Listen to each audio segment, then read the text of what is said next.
Police investigator Chris Benton, firearms instructor Glenn Dorney, along with the Bethlehem, Pennsylvania Police Department, agree to work with ABC News on an experiment to test the ability of average people without crisis training.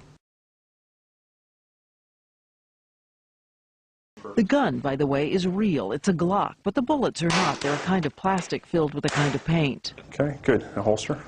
The police go over the basics, getting the gun out of the holster, getting the target in sight. Left foot should be. And you should know that our basic course is already more hands-on training than almost half the states in the country require to carry a concealed weapon.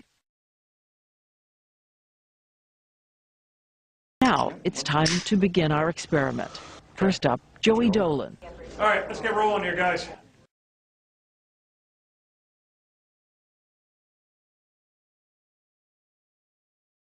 For now, he's to attend a lecture class on protective gear. He has no idea what will happen here. No, Dad, if you told you I'd be back. Suddenly, the room is under attack. The instructor is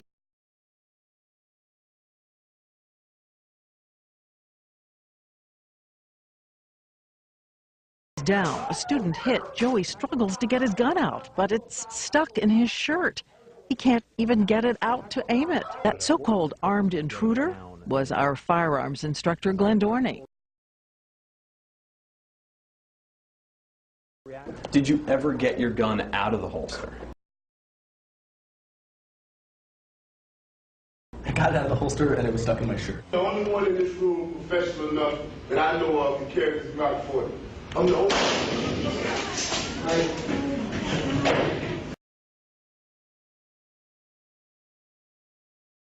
So how much more difficult is all this for Danielle? Pull the helmet on. Same scenario. She thinks she has the gun for later, and suddenly an armed intruder bursts into the room. Used to him.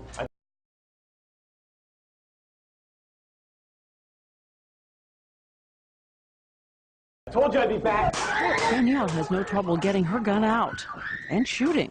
Actual stop. Get me or something? Yeah, that's Where'd you get to me? show you. Oh, wow. She took a deadly hit to the head. She's also confused about whether her shot hit the intruder. I think I hit you in the head. You think it was the head? Wasn't it at the top there?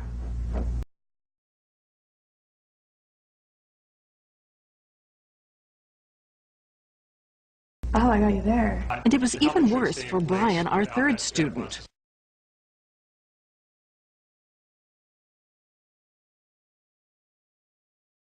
We have two shooters enter the room. Had it with you. Brian freezes in his seat, hands on his desk. Police aren't surprised. In seconds, Brian is peppered with bullets, one to the head, one to the heart, two on the shoulder, one in the arm. What happens is when you get so jacked up that you tend to forget how to do the simple things because your body elevates, your fine motor skills deteriorate, and you can't get that gun out. And you're thinking, oh, there's a gun, I'm getting shot at, you know, and you're not going to be able to do this. Which is why police can spend months and months speeding up their reaction time until it's no more than 1 second. Back at our experiment, we now turn to the most experienced student in our group, gun enthusiast Chris Lamb, who told us he has hundreds of hours of experience with guns on the range. If anyone has a right to be confident, it's Chris.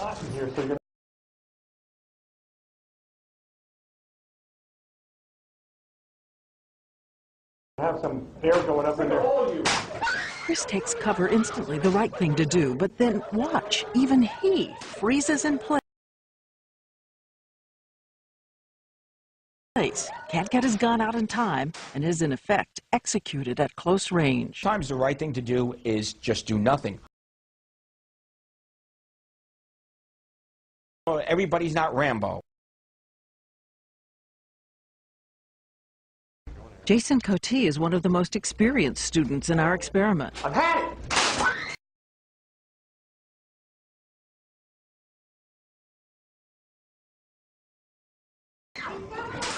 One intruder comes through the door, but a few feet away from Jason, we plant another gunman in his peripheral vision.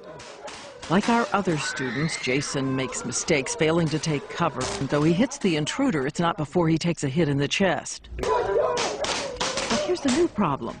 Tunnel vision meant that Jason couldn't compute whether that second person in the corner of his eye was shooting at him or a friend trying to give him help.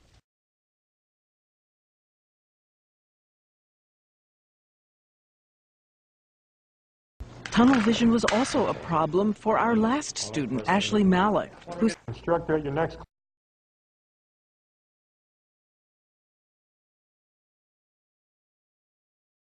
class. No, something's got to happen here.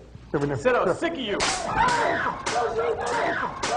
And when the intruder bursts in on Ashley, she does not fumble. She sets her sights, though she too fails to take sufficient cover.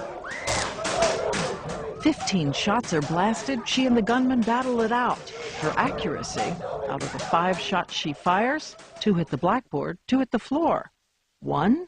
I see I hit your arm a little bit. That's really a grazing wound. Let's face it, if you're carrying a gun, you're not aiming to wound somebody like you see on TV in the old days. You're aiming to hit somebody to incapacitate them. You want to end that threat immediately. 1. And while Ashley was firing at the intruder, she 3, took 6 shots to the 4, center of her body, including 1 to her abdomen. 6. One stray bullet that misses and hits a bystander, you're responsible for it. And you're legally responsible. Absolutely. And a recap now of how our students did.